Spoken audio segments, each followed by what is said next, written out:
Reena Gupta, okay Reena Gupta, Reena, Delhi और पंजाब, आप हैरान हैं, निराश हैं या अभी भी होपफुल हैं कि 4 जून को ये आंकड़े गलत हो जाएंगे?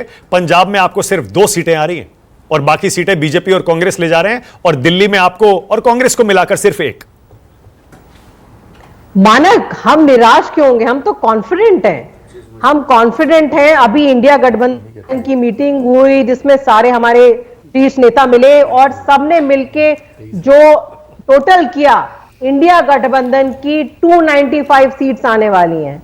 एग्जिट पोल में आप कुछ भी दिखा लीजिए, और मैं आपको याद दिलाना चाहूंगी 2022 का जो पंजाब का एग्जिट पोल था वो हमें 50 सीटें दे रहा था। फाइनली हमारी 92 सीटें आई थी पंजाब में, तो इतना डिफरेंस था 50 से 92 का। तो एग्जिट पोल कहीं से भी फाइनल नहीं होता है। और किस तरह से आज एग्जिट पोल में आप देखिए, जहां की साउथ इंडिया में जब हर कोई जो ग्राउंड पे काम कर रहा था वो कह रहा था भारतीय जनता पार्टी का सफाया होने जा रहा है, एग्जिट पोल के नतीजे बिल्कुल अलग आ रहे हैं। आप देखिए जिस तरह भारतीय जनता पार्टी प्रचार कर रही थी, प्रधानमंत्री प्रचार कर रहे थे।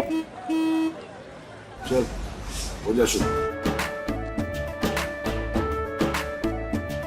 केसरिया से मन जोगी हुआ रे, दिल झूमे देखो पतवारा हुआ रे, दिल झूमे देखो पतवारा हुआ रे।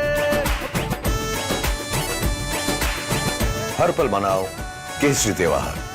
विमल, बोलो जुबान केसरी। उन्हीं के हाव भाव से पता चल रहा था कि वो बुरी तरह हार रहे हैं, कि कभी वो मटन की, कभी वो मंगलसूत्र की, कभी मुगल की बात कर रहे थे। ओके रीना, लेकिन देखिए अब ये सारी बातें तो हो गई पुरानी, अब तो वोट जो है ईवीएम में बंद हो गया।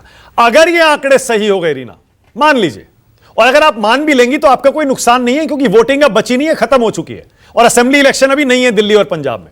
इसलिए पूछ रहा हूं, मान लीजिए ये आंकड़े सही हो गए, तो आपके हिसाब से ऐसा क्या, कौन सा मुद्दा था चल गया, और अरविंद केजरीवाल को जेल भेजने का मुद्दा क्यों नहीं चला? मैं मानने के लिए तैयार ही नहीं हूं मानक, क्योंकि मैंने दोनों पंजाब और दिल्ली में चुनाव प्रचार किया है। मुझे पता है कि किस तरह से भारतीय जनता पार्टी के खिलाफ जबरदस्त एंगर का माहौल था। दिल्ली में इनको अपने 6 कैंडिडेट क्यों बदलने पड़े? अगर ये श्योर होते कि हम दिल्ली में जीतने वाले हैं, हमने इतना बढ़िया काम किया, इनके सातों सांसद दिल्ली के, पर ये जब जहां बदलते हैं वहां भी जीत जाते हैं। गुजरात याद करिए, पूरी सरकार बदल दी थी, वहां भी जीत गए थे। हो सकता है जो बदलने के इनका एक टैक्टिक है वो चल गया हो। देखिए, गुजरात में मैं मानती हूं कि गुजरात में भारतीय जनता पार्टी स्ट्रांग रही है, वो उनका होम ग्राउंड है, वहां पे वो स्ट्रांग रहे हैं। लेकिन दिल्ली और पंजाब में तो कोई सवाल ही नहीं है कि भारतीय जनता पार्टी की एक भी सीट आए। मानक, आप देखिए 4 तारीख को ये सारे एग्जिट एक भी सीट आए। अब आप ईमानदारी से बात नहीं कर रही हैं। देखिए, अगर आप ये कह रही हैं 13 और 7 20 में से बीजेपी को 0 आ रहा है, इस पर यकीन करना मुश्किल है। बिल्कुल 0 आ रहा है, 13 और 7 में से बीजेपी को 0 आ रहा है। चलिए ठीक है, गठबंधन प्लस 1 आपकी चंडीगढ़ की 21 सीट जो है पंजाब और दिल्ली और चंडीगढ़ की, वो इंडिया गठबंधन के खाते में जा रही है। ठीक है, ओके। तुहिन सिन्हा, मैं आपके पास आखिर में इसीलिए आया। तुहिन सिन्हा, आपने सबका रिएक्शन सुन लिया।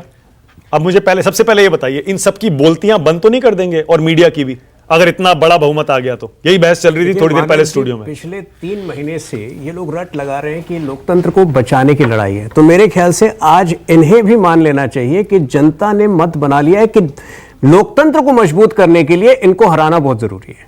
क्योंकि जिस प्रकार का भ्रष्टाचार, एक जो जिसको कहते हैं कोऑपरेटिव मॉडल ऑफ भ्रष्टाचार इन्होंने पूरे देश में फैलाया था, ये उसके विरुद्ध इनको सजा मिल रही है।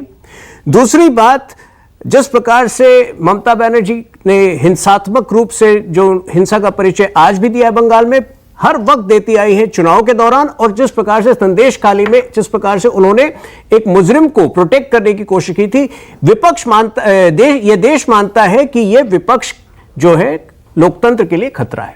Point number 1। पॉइंट नंबर 2, अगर वाकई ये नंबर्स आते हैं तो ये मैंडेट अगले 10 वर्षों के लिए है।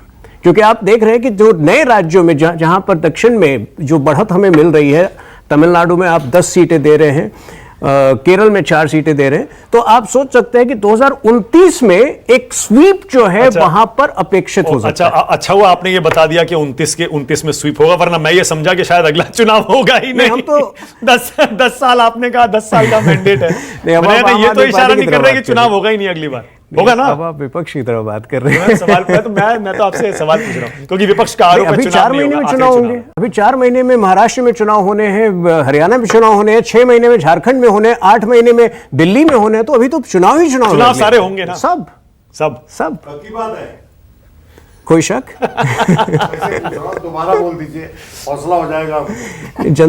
जनता बताती रहती है आपको। विनोद जी, एक सवाल आपसे। परिवारवाद और भ्रष्टाचार का मोदी का मुद्दा जो उन्होंने खूब जोर शोर से उठाया, हिंदू मुसलमान छोड़ दीजिए, राष्ट्रवाद छोड़ दीजिए, पुराना हो गया,